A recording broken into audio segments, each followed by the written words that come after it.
Hello, everyone, and welcome to the Mindful Momentum podcast. I'm so glad that you're here today. I'm very excited about our interview today, and I know that once you learn about all the amazing things she has to share with us today, you will be completely inspired and motivated to take control of your health and well being. So, today I have Rachelle Lemon. Rachelle, and I'm going to read you a little bit about Rachelle. Aside from being completely amazing, Thank you. she is also a true expert in functional nutrition, bringing clinical expertise and a deep understanding of how what we put in our bodies affects our health. She's the founder of True Balance, a functional nutrition practice in the Kansas City area. She has contracts at Zone 6 Fitness and Advent Whole Health Institute. And she specializes in using laboratory testing and in depth client analysis to create personalized therapeutic diets, detoxification programs, and targeted supplementation plans. Beyond her professional work, Rachelle is passionate about self nourishment and intentional living. She prioritizes daily mindfulness practices, long walks with her dog, and quality time with loved ones, embracing a lifestyle that aligns with the very principles she teaches, which is so good and important. We are so excited to dive into her insights and wisdom and to see how nutrition supports mental clarity, emotional resilience, and overall well being. So, welcome, Rachelle. Thank you so much. I'm so I happy to be here. I have to say, I've known Rachelle for quite a few years. She has been my go-to for many things. I've done a lot of her different testing and take supplements that she's recommended, and it's been life-changing. So I so appreciate all the work that you do and that you've done in my life, Rochelle. So I'm excited for people to learn more about you and really just all of this connection. So let's talk a little bit. Let's start with how nutrition impacts brain function and emotional resilience. And what are some key nutrients that support mental clarity and stress management? Because I think that we live in a culture where we're all very stressed. And I think we know that the importance of food in relationship to all that. So tell us Mhm. your thoughts on that. Yeah. I think you have to start with, of course, we're talking about nutrition and you're talking about emotional and brain health, this gut brain connection, right? So how do they influence each other? When you're looking at key nutrients, what is that? How is that involved in those feel good emotions? What neurotransmitters are involved? And I I do a lot. I've seen a lot of my clients actually even recently show up with a lot of vagus nerve issues Hmm. that are now affecting multiple things. So I mean, the vagus nerve, that's your main component of your parasympathetic nervous system. It is a modulator. It is what gets the signals from the gut, takes them to the brain. Not just the gut, but the heart, the other organs are very important. It controls your rest and digest. Vagus nerve even can help stop inflammation when it's working appropriately. Right. So, one of those signals that is super important is serotonin. I think when we are talking about emotional health, antidepressants, they're all going to be focused around serotonin, usually, right? Serotonin reuptake, norepinephrine reuptake. We're looking at that particular neurotransmitter's effect on our mood, how we feel, how we think. And so our emotions are directly related and tied to that. Where is serotonin made? Do you know? It's made in the gut. Okay. Sure. So it's Yes. yeah, it's made in the gut cells, right? So the line the intestines and so what happens there is it has to have certain enzymes and certain cofactors in order for serotonin to be produced. So stay with me. I know it gets a little technical, but No, I love this. I love to geek okay, out on this. good. So, um, another pop quiz. Do you know the name of the amino acid that comes from turkey that is supposed to make you feel so relaxed? Tryptophan. Yes, you got it. Perfect. So, tryptophan actually is transformed to something called 5-HTP, and that's 5-hydroxytryptophan. And then that is converted to serotonin. But that is done through a couple of enzymes. But more importantly, so here's the answer back to the question is the key nutrients. Remember, I told you that serotonin cannot even be manufactured without the amino acids. So, first off, you should think, where are amino acids coming from? Protein. Okay. Okay, so you have to have sources of protein, and tryptophan is found in obviously vegan sources of protein as well, nuts and beans and legumes. It doesn't have to always come from animal products, but you have to have enough amino acids. So I think we're hearing the push now and getting the idea that protein is important. Protein, protein, protein. Hmm. I think we're Yeah. that's being more and more some things in the social media world are good and then some things are not, but the overarching idea that we need more protein is correct. We certainly do, because it's involved in this. But tryptophan cannot get to manufacture serotonin without very specific nutrients: iron, methylfolate. So you may have heard of the MTHFR gene mutation. There's a lot of social media on that, a lot of buy this product. This is going to help you with all of your brain fog. And so you can kind of see that there's truth into all of these things, but we have to, keep in mind the individual perspective here. Not everyone is deficient. B3, vitamin C, vitamin D, P5P, which is the active form, which again, methylfolate is the active form of folate. P5P is the active form of B6. These are all nutrients that have to be present in order for that serotonin to be manufactured. And so then serotonin, of course, is going to then signal to the vagus nerve that's going to go back to the brain. So you have to have so those nutrients are important, obviously, but then beyond that, if the gut is not healthy, so if you have any sort of microbiome dysfunction, where you have an elevation of bad bacteria or your good bacteria is too low.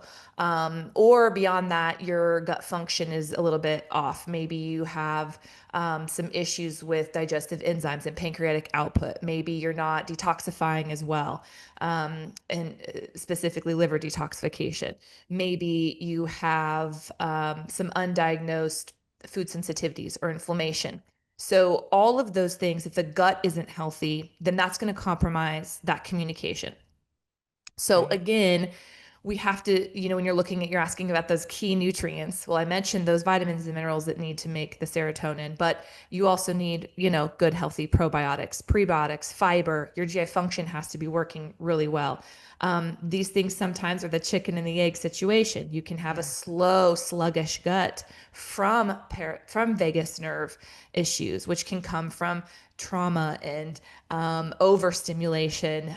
There's even some genetic components to that. So one might start to pull another one off. What steals from Peter to pay Paul, some of that is happening in the Sure. body all the time. So, what we know is that people who have robust serotonin signaling and dopamine signaling, they're resilient. They're more resilient, emotionally resilient. So, when there is an adversity, they are able to come back from that better. And so you have that emotional resiliency. So you're asking key nutrients to support that whole process. Mhm. It's not just one nutrient in those I mean, I mentioned a bunch. So it starts with an all over foundation of nutrition. I think that when you start to signal out just real specific nutrient, you and you tell everybody, go get on D, go get on D, or go get on C, go get some methylfolate. I think that is a little, I don't know, not targeted. Right. That's not going to do you any good if you are not deficient in those particular nutrients. You shouldn't be loading up on iron without knowing your level of iron. So yeah. And don't you think that's really hard? I feel like, in our culture, in our world, we get just fed these messages and we think, oh, this is what I need because that's what we're kind of told. And it's like, so we take a bunch of it, hoping that that's does the trick. And it may or may not. Maybe we'll get lucky and it does. Right. So tell us about your testing and kind of how you get to the root of that, because I know I've done some gut testing with you, which Mhm. was so fascinating, and some of my family members to really kind of figure out, what that biome gut biome is doing and how we need to get it flourishing before we start addressing other things. So talk a little bit about the testing that you typically do with people. Sure. If you do present with any sort of gut issues, again, I wish we could test these all. I mean, I think as soon as maybe even turn 18, I wish all these functional nutrition tests were offered and covered by insurance as a baseline for really preventative health. Um, they are not. So that is the downside. So I tend to try to really make sure that when I'm recommending the test, it's therapeutically necessary. It's medically necessary in how what I'm going to deal with, right? So if you present with GI complaints, gas, bloating, fatigue, constipation, diarrhea, feeling like your food is being stuck, or you're having multiple trips to your physician or to the GI doctor without getting answers. I think I get a lot of those people who go in with those complaints to the physician's office. And I do work with GI, so it's not that I don't, but they can often just do a colonoscopy or an upper scope and they find nothing. And so the test that I run is a stool test. It is looking at DNA and it does look at a little bit different of a picture. It's does look for those big heavy hitters, the parasites, the worms that nobody, wants to have, of course. But we look at, E. coli and salmonella and some of the same things that stool tests that your GI would run, but this also examines that good gut bacteria. What are your levels of Akkermansia, muciniphila? That's another big one that everyone's pushing right now. But you don't need to take it if you don't have low levels. And that's an expensive, these can be expensive too. So, but lactobacillus and fecaliprosnitzi, I mean, these very important mucus degraders and they help produce short chain fatty acids, which help with regulating bowel movement and peristalsis through the GI tract. So we want to look at the good gut. We want to see is the bad gut microbiome or is the bad gut bacteria elevated as well? Things like staphylococcus and streptococcus. Sometimes when I see that, it will point me to things like low acid. You can have some H. pylori in the gut, right? Elevated, which is a bad stomach bug. Okay. So we want to know, well, why are those elevated? So even though these labs allow me to take a deeper look and say, okay, might be the problem. We keep going back and back to where did that come from? Oh, you had lots of antibiotic usage. Okay. Or you were on PPI, which is an acid suppressing medication, and you've been on that too long, and now that's created a favorable environment for bacteria to grow. And so now we have to discuss, and then I go back with the physician and say, can we do a weaning protocol? Can we come off of this because it's creating downstream issues? And so there's a lot of things that I can identify on that test. So many markers, immune status markers. We can just see really what's going on, and then start to devise a more individual protocol to address the microbiome. Because if the gut isn't happy, then nobody is happy, and so that Yeah. is really truly. I would say the majority of my clients, honestly, are gut health Yeah. people that struggle with that. So one of my quick questions, because when I did this the last time, I mean, it's probably been, Oh I yeah, would it's say been a while. it's been a while. How Mhm. often do you advise people to just kind of keep on top of that? Because I feel like, well, I personally, and not that anyone listening cares, but like I don't have like major symptoms to, to call you up. Right. But like there's little things and you just kind of go, I know maybe my gut isn't as in a good place as I want it to be feeling amazing. Right. So how often do you recommend like just kind of checking in with that gut health to see, yeah, how it's doing? I mean, you have to do it at least once, right? So Well, I no, think, I've done it yeah, once. there you go. I'm just wondering, So, yeah, yeah, I'm a wondering like recheck. beyond that. Mhm. Yeah, like rechecking.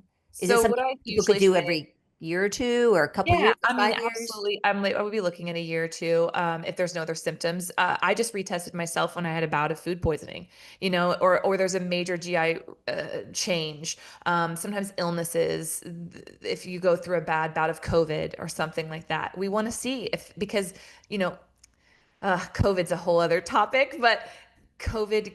viral can create issues bacterially. So you can have a viral issue and then have a bacterial issue.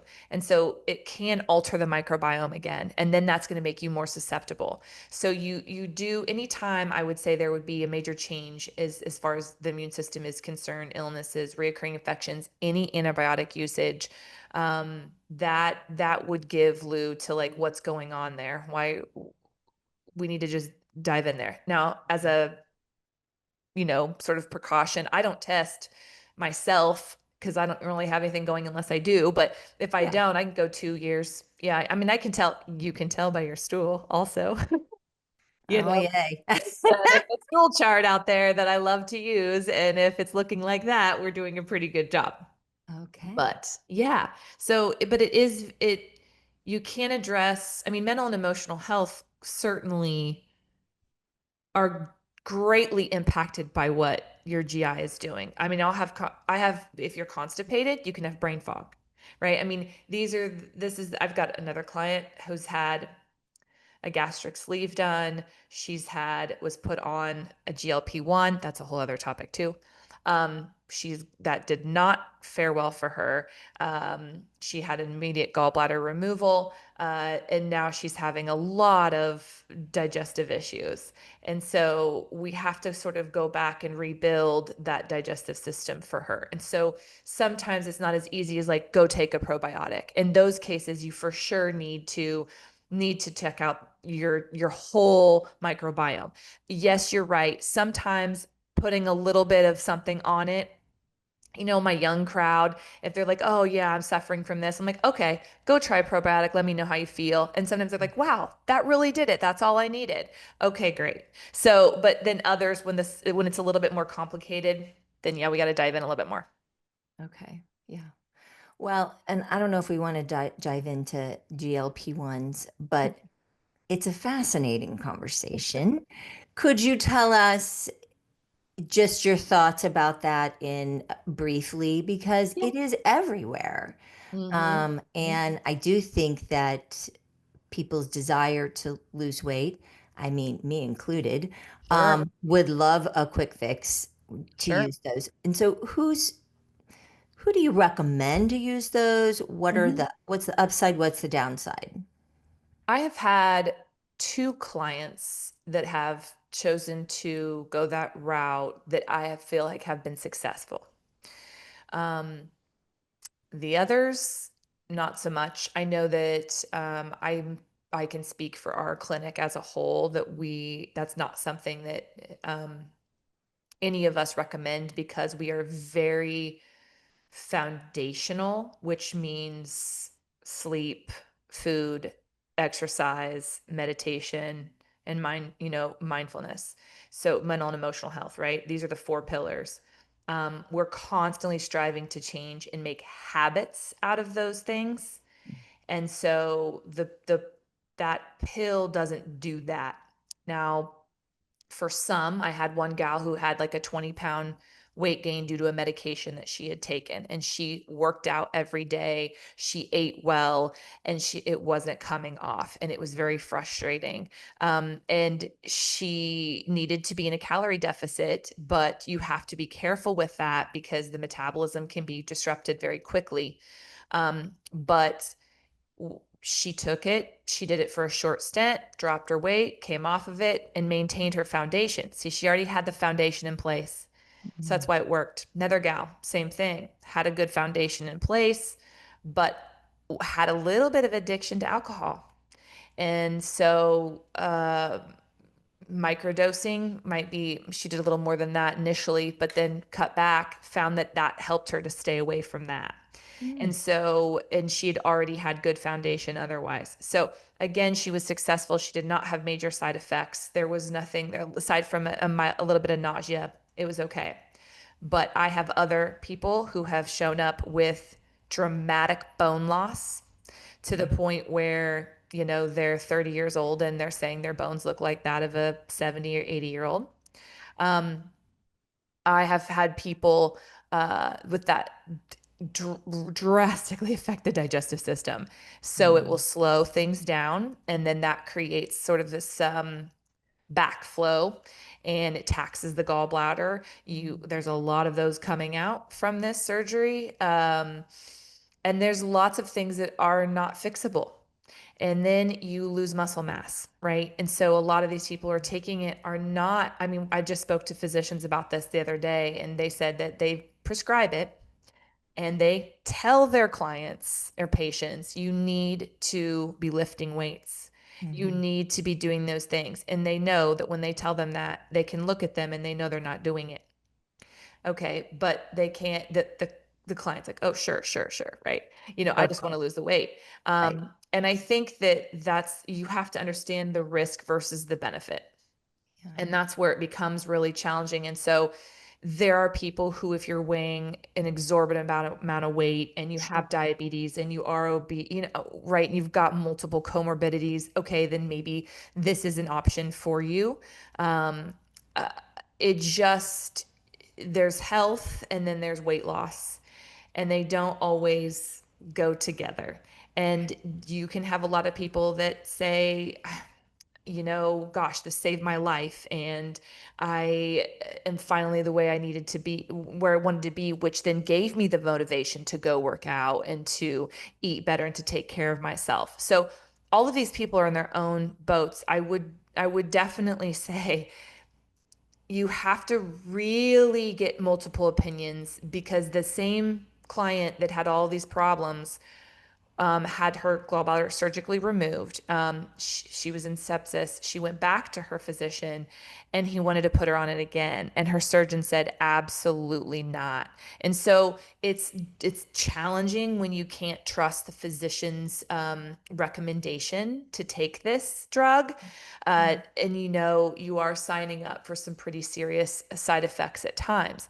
Mhm. So it's, that's why it's just challenging. I could see the benefits in certain regards. I am definitely not somebody that's in absolutely not no circumstances. Um, Right. but I'm also somebody that you mess with the integrity of that GI, and knowing what I know about how precious our GI system is and how important our bone health is. Right. I just really do not, it's not on the top of my recommendation list. Sure. Yeah. Well, and I think now it's gotten so easy to get. I mean, you just order it online and it's Hmm. yeah, and there is absolutely no judgment. I think every person Yeah. has to make a mindful decision and obviously look at all the pieces and all of those aspects of it. But I was just curious. I know that yeah, and honestly, I think it's important that we talk about this so we can all be educated on what we're doing to our body because there's always going to be, unless it's through our eating healthy, I mean, anything that we take is may have a downside to it, Right, right? right, right. And so I think it's really good that we, kind of discern that and make mindful decisions, of course. So yeah.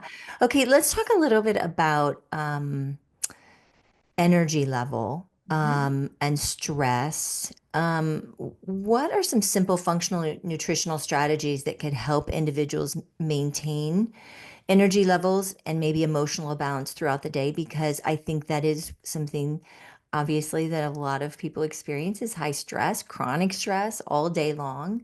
A lot of big emotions. Life is difficult. It's challenging. It's why we practice mindfulness to help us manage all that. But I know food and what we eat and our lifestyle can greatly affect that too. So what are your thoughts on that? Oh my gosh. Starting the day off with an energy drink is not a good way to go. Not the way to start? Okay. No, no. So I can tell you what not to do, because that's what the majority of everybody is doing right now. Aren't they But full of like all kinds of stuff? And I don't drink energy drinks, so I don't really know, but yeah, I just, especially with our youth, I mean, as you're an adult, you're making a decision. Okay, I get it. But we're seeing the youth think that they need Starbucks and cafe, and then they're relying on that. And they're showing up with headaches and GI issues. And literally, it's as simple as me saying, okay, just stop this. And they do, and they feel better. Mm. These things are overstimulating an already overstimulated population. So Mhm. to me, it is really the caffeine, but then yes, there's lots of other additives that go into those. Sometimes you've got artificial food colors, artificial sweeteners. These things disrupt the microbiome. So I'm back to the gut health situation. So why are you using the caffeine?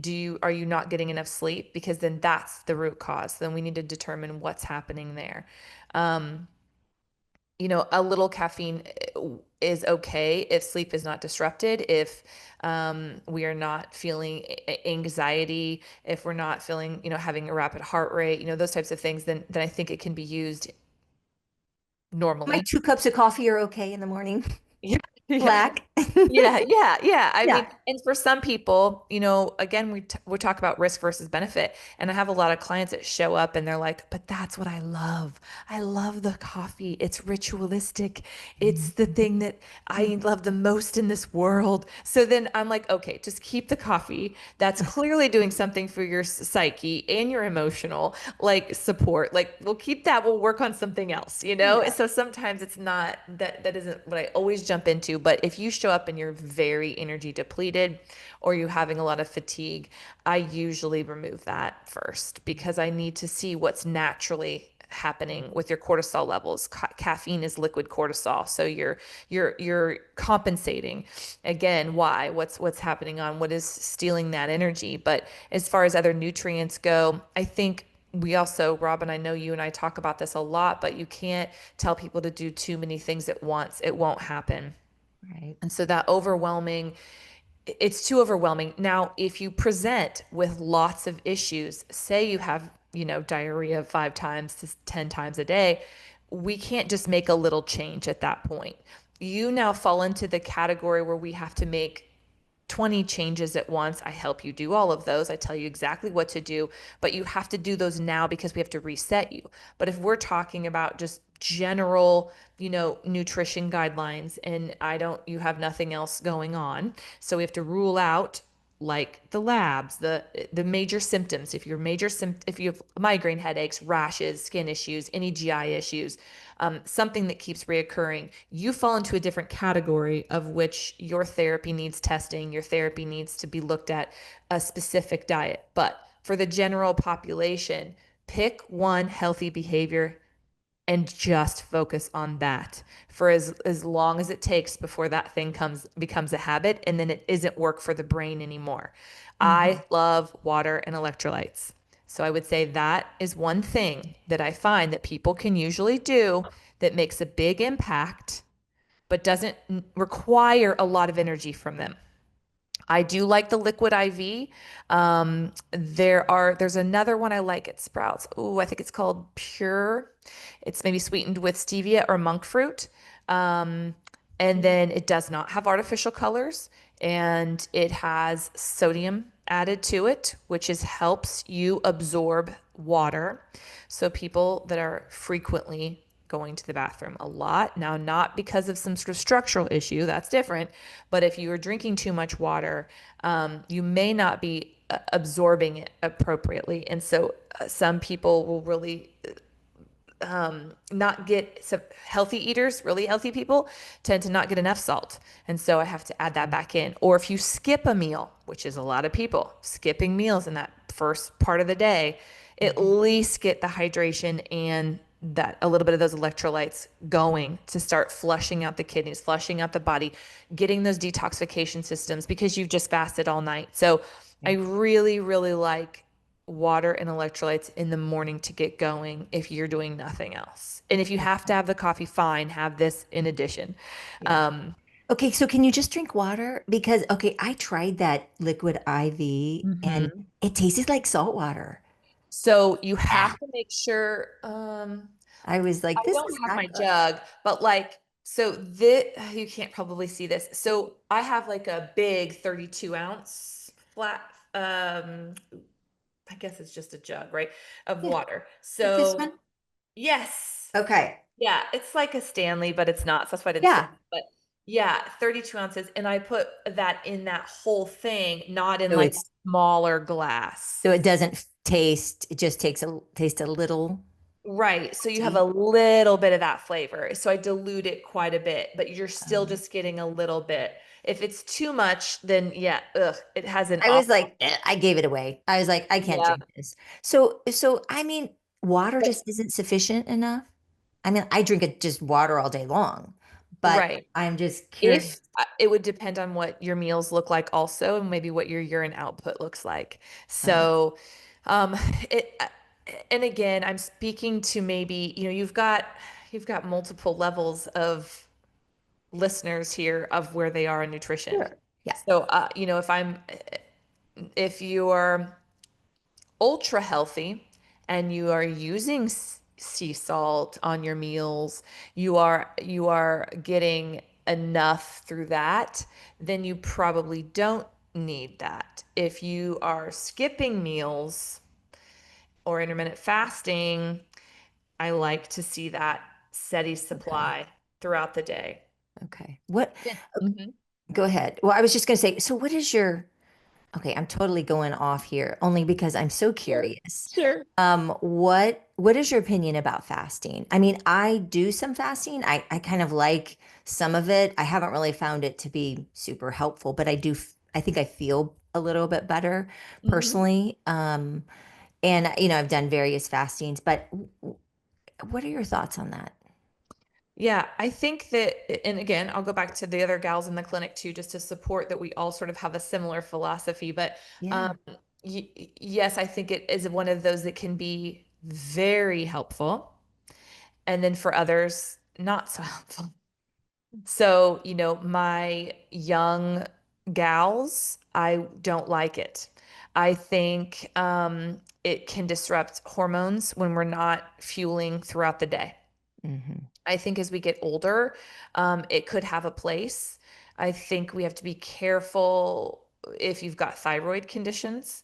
The thyroid loves a balance of nutrients throughout the day. I think I see a lot of thyroid issues popping up because of specifically drastically low carb diets that's happening and coupled with stress because there's the adrenal thyroid axis here. Um, but yeah, I think it can be done. I think you have to listen to your body and see, again, so much of it is that awareness component that you teach, because Yes. you have to be able to know, does this make me feel better? Does this make me feel worse? What are the goals of the intermittent fasting? Am I getting the nutrients that I need? Is it purely a weight loss situation, right? Because we can do anything for weight loss. There's the grapefruit diet, for goodness sake. You can follow anything and lose weight. A, is it sustainable? B, how does it make you feel? What is the long-term goals that work? Like everything has to be. So I've only recommended it to a few people, some who are in digestive distress and need more time for the digestive system to um, take a break from constantly digesting food all of the time. So, Rochelle, let's talk a little bit about kind of how you see mindfulness as an important component of um, becoming well and healthy all the way around. What are your thoughts? Oh, I think it kind of is step one, don't you think? I don't Yes, know that you can achieve absolutely. anything else before you have the awareness. I just you are not going to retrain the brain. You're not going to retrain addiction circuits. You're not going to prime the digestive system. You can't really. And maybe that is why people are struggle longer than they should with symptoms. It's those are the red flags. Our body's telling us, hey, this Yes. is wrong or this is wrong. And a lot of times we just ignore it and keep moving through. But I think the mindfulness piece, just really being aware, like, and then after the awareness is honoring that. So it's like, oh, I'm Right. hungry. Um, do I keep working? Right? Or do I get up and I fuel myself? So I Mhm. think our body is communicating with us all the time. And then the mind has to listen to that. I think our mind is really good about telling the body it's unsafe. I mean, it's always scavenging for threats and Mhm. triggers, and so it loves to be like, uh-oh, that fight or flight, and then Right. we're out of that rest and digest state. And so our whole job, I always tell my clients, every one of them, I've got like the tree, right, and the roots at the bottom and the leaves with all the symptoms, and we're trying to figure out what's wrong with the soil. Stress is always, I believe, is sort of the root cause. Even like if someone presents with they can't sleep at night, I'm saying, okay, great, let's try supplements. Try some cortisol, a cortisol manager that I love to have at night for my people, and they take it, and they find that does help them. Um, okay, good, like that's good. We want to do that. That helps the sleep. Then what are we thinking through the day? How is the brain depriving itself of energy? Are you physically taxed at your job? Are you emotionally and mentally, just because of the stress of what you're doing? Is Mhm. it emotional stress that you're thinking about your kids or something wrong? Or so all this is depletion, depletion, depletion. Mhm. And people come in, they're like, hey, I want a meal plan. And it's like, whoa, whoa, whoa. Okay. Do you even have energy to shop, chop, cut, cook, Right. do the dishes, so in order to take care of ourselves, it requires a lot of energy, but usually something is taking that place of that. Yeah. And so to clear it out, I feel like it's exactly what you teach, which is being present. If you are worried about the future, then you're having anxiety. If you're ruminating about the past, you're in the depression world, right? So being present, I think that's really challenging for a lot of Mhm. people. I know myself, it was too. It still is. I still have to practice it. Just like, Don't we all? yeah. Mhm. So, it's taking a deep breath, Yeah. realizing my shoulders are tense. I'm like, man, I can stop. I can stop for a few seconds and just pay attention to myself. I can Right. When do I a, think, and this is the hard work, isn't it, that we all have to do, which we don't want to, honestly. oh, I mean, this so is the we love culture we live in. distraction, Yeah, right? just Yeah, let's slap a band-aid on it. Just tell me what I need to do, and right. I'll do it. And we know that that can be a short-term fix, but that's really not going to yield some really life-lasting change. And it takes time, it takes intention, it takes patience, because we're always Yeah. changing. I feel like I'm constantly curious about my body and the messages it's telling me. And, I try this, I try that, I, tweak things. Okay, I have to just completely be honest. I mean, I don't eat a ton of sugar. Mhm. And yesterday I splurged after Easter, and my favorite go-to of all time is sweet tart jelly beans. Oh, I don't know if you've ever had them. They're amazing. And I ate like a half of a package in one day. yeah. And last night I had the worst headache. I Mm, felt like crap. And I mhm. was like, it was those jelly beans. Dang it. And I'm like, Yep. Robin, you know this. Like, this is what Mhm. sugar does to you. Like, I can have it, in moderation or Sure. natural or whatever. Sure. And I was just like, yeah, I won't But be doing that's that okay again. too, right? We tell ourselves Yes. because it's the natural ebb and flow of life. Like it Yes. took me 3 years to finally be 100% gluten free. So I know when I tell my clients, hey, you need to stay away from gluten. You need to stay away from gluten. You need to stay away from gluten. Now, I don't tell that to everybody, just let me preface that. But I have an autoimmune condition. All my autoimmune people, it's a no. So, but I kept sneaking it. I was like, no, I'm gonna have this roll. It'll be fine, and then we have to have the consequence, and then the Yeah. consequence, and the consequence. But that And nudges us yes, to until want you to learn. do, and sometimes I do. I'm like, you know what, I'm just going to do it. I know I'm going to Yep. regret it, but I'm going to do it, and Right. then we give ourselves grace, and we, Yeah. we're prepared for that. Well, I really wasn't quite prepared for that because I used to eat sugar all the time. I used to eat so much candy, and it never bothered me. But after you haven't had it, and then you ingest it Well, in don't you believe that that's too big true amounts. in almost everything? I think Yes. as soon as you get rid of soda and then bring it back, it's weird. Yes. As soon as you even in the mindfulness space, when you learn about yourself and what you do and you see a pattern, you can't unlearn it. And Yeah. then, or if you've been overstimulated and you get out of that environment and you find calm and peace, and then the lightest stimulus can be like disrupting. Yes. And because you're used to a new baseline that you've created, you're like, wow, how did I function before? I know. It's so In true. that, that space, it didn't feel like it was that stressful, but now I have a little stressor and my Yeah. whole body is like, feeling it for hours, And days we're later. And the challenge is that we're always changing, right? Which is why we always have to continue to be mindful, to practice, to be agile in shifting or changing what we're doing or how we're doing things a little bit because just Mhm. as when I have myself figured out, like, something Yeah. else changes. So it's an ongoing journey but it's so worth it. And I feel like yeah, I mean, if certainly, I mean, I'm a little prejudiced because this is what I am blessed to do.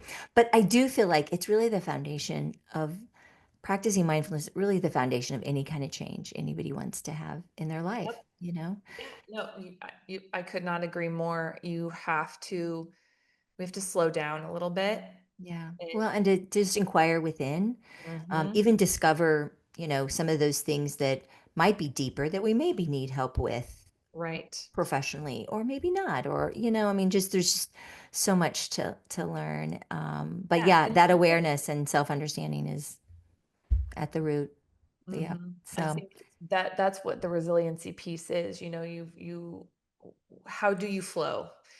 Right. yeah. And then the more that we've learned about the body, I think there are people that really want to live well, right? They want to have a high quality of life. And then there's also people that I think want that, but like somehow, somewhere got to a place where they don't see that as a possibility. And it is. It doesn't matter your Absolutely. age or how sick you are. Um, that energy work, the positivity, that retraining the brain, the new neuroplasticity. I mean, there's It's you can possible. always change Always. nothing, and even the worst news, how you handle that um, can really change the way that you feel. So what you think, Absolutely. what you Yeah, feel, how our you thoughts, the power of our thoughts. Yeah. yeah, how you show up. There's a lot of even people that come into my office that are like, oh, I had a young guy, very wealthy, um, just chasing this money dream, and he kept saying like, I should be doing this. This is what I The should. shoulds. Yeah. Mm-hmm. And, I should be in the gym. I should have washboard abs. I should. And we had an hour and a half conversation, but it had very little to do with diet. And it was more about where are these thoughts sort of coming from? Um, what do you want in your life? How does that make you feel? Yeah. And, he's been in counseling for a long time too. It's, and then that you even have to evaluate, like, right? Yes. And so you can get too extreme on any count. You can meticulously count everything with nutrition and dial down into that. Is that a distraction for something else? It looks like Right. it's a healthy behavior. I think, going to the gym for 3 to 4 hours every night looks like a healthy behavior, but is it? So, sometimes these things are distractions, and while it might look good, is it really good for the soul part of us? And that takes a much deeper dive. But I Well, find and I that think, you get there through meditation. I do. I yeah, can start to connect with that part of me, that soul part of me, yeah. when I quiet, in the quiet. Absolutely. Yeah.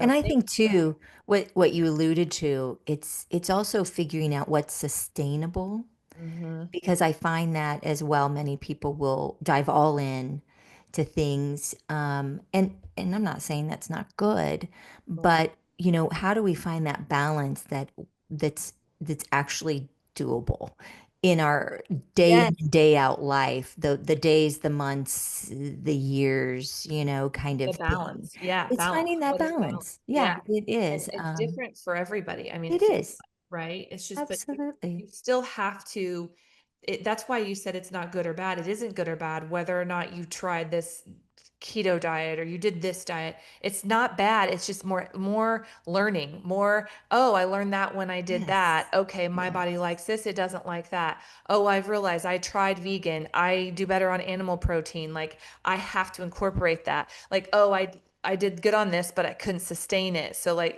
you're constantly getting information about yourself. So there is no like wrong path, right? Like it's Right. just more learning that we're all doing all of the time. All the But I think time. that I have a certain personality that puts a lot of pressure on myself to figure it all out and like know what the best Right. protocol is and what the best thing is. And but I've learned that That's not, yeah. that's not Well, really. we want closure. Like, I just want to do it. I want to check it off, right? And I think Yep. also as a practitioner, we put extra pressure on ourselves.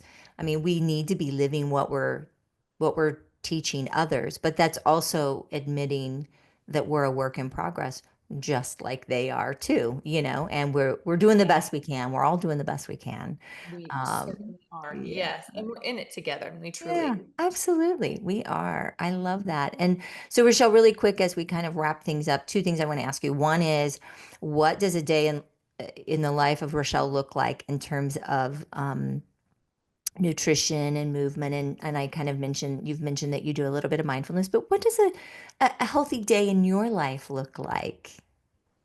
Oh, a lot of days are different. What are things that you eat? Like, what are your Oh, go-tos for yeah. healthy foods? Sure. So I'm this is gonna maybe not resonate too well because I'm a practitioner and there's so many different diets and so many different meal distribution companies. I will dabble in those, right? To kind of Yeah. figure out what I might like to tell my clients to do. But so right now I'm doing Hungry Root and I it's do Green Chef. oh, Yeah. see? Yeah. Mhm. So you were just trying these different It's ones so nice and easy. Yes. very much. And Love I'm it. able to really say what I like and what I don't like. I don't do gluten and pork, and there's certain things Yeah. that don't agree with me per my food sensitivity test. But so I do that. So that delivery comes, all my groceries are delivered, and then I put those away every Saturday, and then it comes with a recipe card, so I know what I'm having for that Yeah. meal. And it's just a nice piece Do of you count your macros? Do you count your carbs? Do you oh, count your fiber? No. Okay. Yeah. no, that those days are gone. I used to if I felt as if I think there's a lot of okay, so like whether or not I'm eating, I could lose a lot of weight. I could do it. I have all the tools. I know how to do it. I could get in the gym. I could lift a lot more. I could run a lot more. I could do a lot more. Um, I don't personally need to do that. I don't feel a deep calling to do that. So in some capacity, I want to move my body, so I do that. Yeah. I do body pump, which is a weightlifting class, 2 to 3 times a week. It's full body. Then I do about 2 hours sometimes. This sounds like a lot, but 2 hours of walking with my dog. She's very high energy on a nightly basis. So, and that is that time, that 2 hours, I am listening to um, like Insight Timer. It's one of my favorite ones. Oh, yes. To Yeah. Alexandra Love and while I'm walking. Now, some of them are meant to be when you're sitting and, but Yeah. I listen to, Okay. you know, um, various like affirmation type, Mhm. self-love, self-compassion.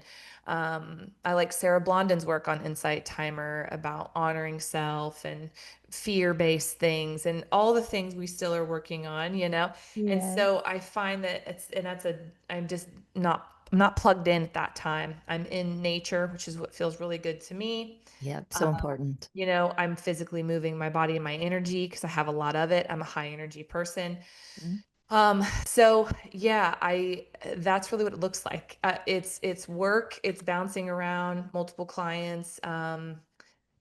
I'll bring my food sometimes. We have excellent salad at the hospital that we're connected to at Advent. So Nice. I will go down there and get some greens.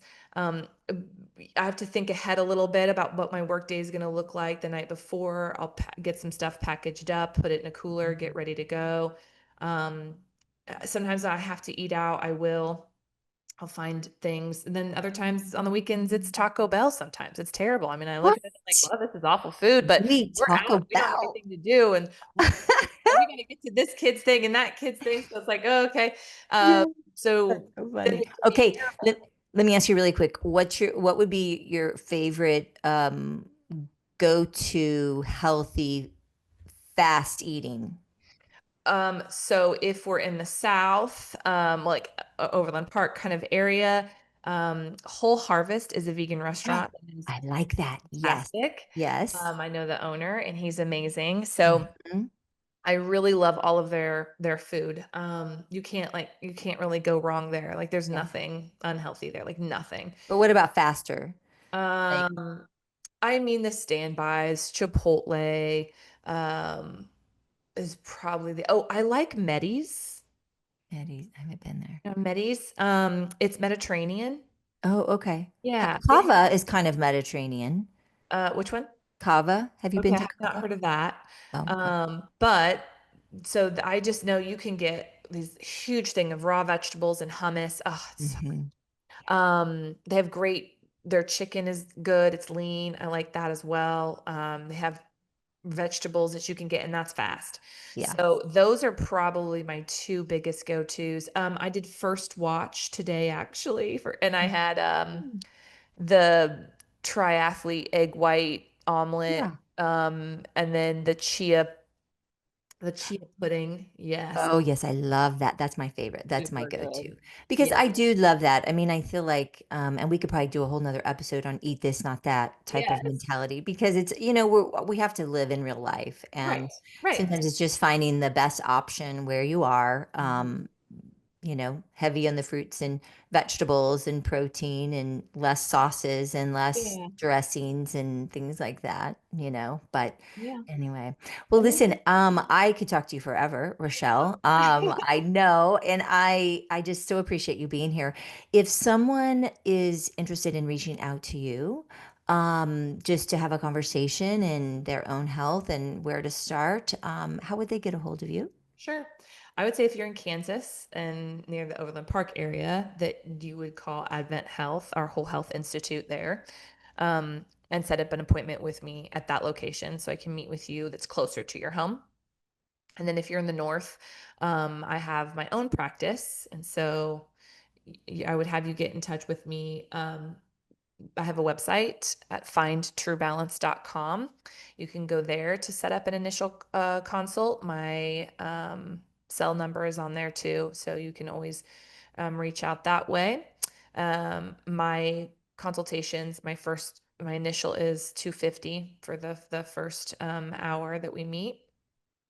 And then if you are looking for a gym membership, then and you're in the north, I would say to go to Zone 6 and get a membership because my services or my consultation there is for free. So that's a very deep discount. So those are the three ways that you can get in touch with me. Yeah, So, Rochelle, thank you so much for being here today. It has just been a treat to learn from you. I just feel like there's just so much to know and to learn. And every time I hear you talk, it's like I just want to learn and know more and more about this thank you. space and just the power of food in our life and our well-being. And as we've talked about, it's such a key component in our overall health and well-being. So, I appreciate you and the work that you're doing and encourage anybody to reach out who, yeah, is ready to make a change. There's a lot of people who just, aren't really living the life they want to live. And we have to, it all starts with a decision. That's one of my favorite quotes is just, it just starts with a decision to make one small change, to do something to Right. help ourselves to move in that direction. And Absolutely. so, yeah, so Thank grateful you for you. so So, much for having me. Really, I loved it. I appreciate you and everything you do, oh, and my little thank you cards that you got me. Those yeah. are adorable. Oh, Love good. you. Thank you I so much. love those too. Well, at Mindful Momentum, we are here to inspire and empower our listeners' journey toward living a life of mindfulness. You can like, comment, subscribe, share, or contact us at mindful-momentum.com. And we'll see everybody next time.